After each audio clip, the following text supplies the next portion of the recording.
त्रिकोणमिति क्या होता है? त्रि माने होता है तीन, त्रि माने क्या होता है? तीन। कोण, मिति का मतलब होता है मापना, मिति का मतलब क्या होता है? मापना।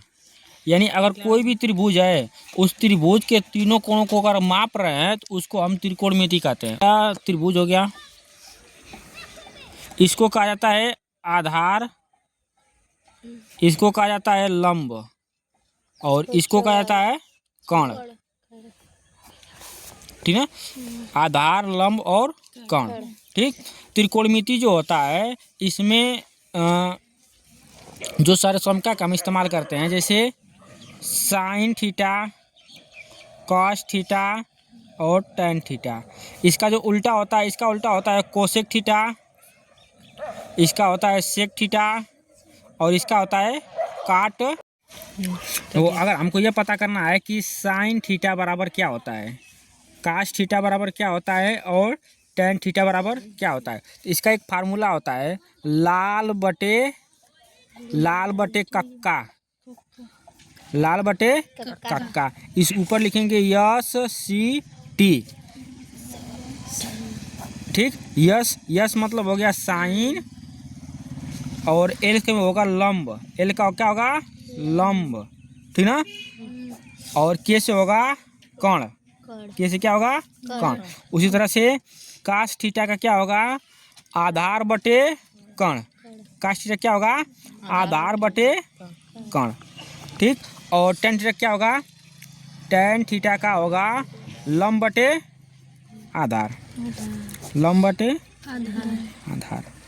ठीक, अगर यह उनसे कोई पूछे कि जैसे कोई त्रिभुज दे दिया है, जैसे मान लीजिए ये त्रिभुज दे दिया है, ठीक ना, इसका मान लीजिए 5 दे दिया, इसका 3 दे दिया है, तो कहा है कि जो सर्वसमिका है, जो त्रिभुज के जो त्रिकोणमिति की जो सर्वसमिकाएं हैं, उन सभी का हमको मान ज्ञात करना है।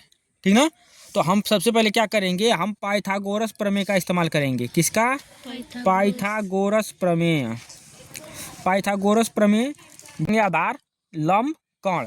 तो एक फार्मूला होता है कर्ण का स्क्वायर बराबर लंब का स्क्वायर और प्लस आधार का स्क्वायर।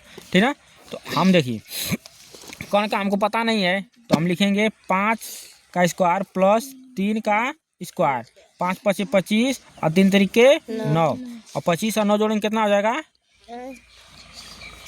25 और 9 34। ठीक है, 25 9, तो कर्ण का स्क्वायर बराबर 34 हो गया ना। तो देखो अगर जो स्क्वायर होता है अगर वो बराबर के इधर है, ठीक, तो अगर हम इसको बराबर के इधर लेके जाएंगे तो वो कर्णी में बदल जाएगा। किस में बदलेगा? यानी कर्ण का स्क्वायर बराबर कर्णी में 34, यानी इसका जो मान हो गया कर्णी में 34, इसका मान क्या हो गया? कर्णी में 34। तो अब हमको निकालना है जिसे कि साइन थीटा बराबर क्या होगा? लंब बटे कर्ण। लंब क्या है? यह 3, और कर्ण क्या है? कर्णी में 34।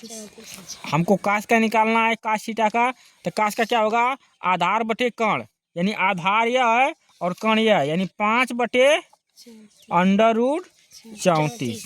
ठीक, इसी तरह से हम टैन का निकालेंगे। टैन थीटा बराबर, इसका क्या होता है? लंब बटे आधार। लंब यानी लंब कितना है? 3, और आधार कितना है? 5। ठीक है, यानी इसी तरह से ना हम इन सभी का निकालते हैं। जैसे कि कोसेक हो गया ना, साइन हो गया, तो साइन का उल्टा क्या होता है? Cosec theta.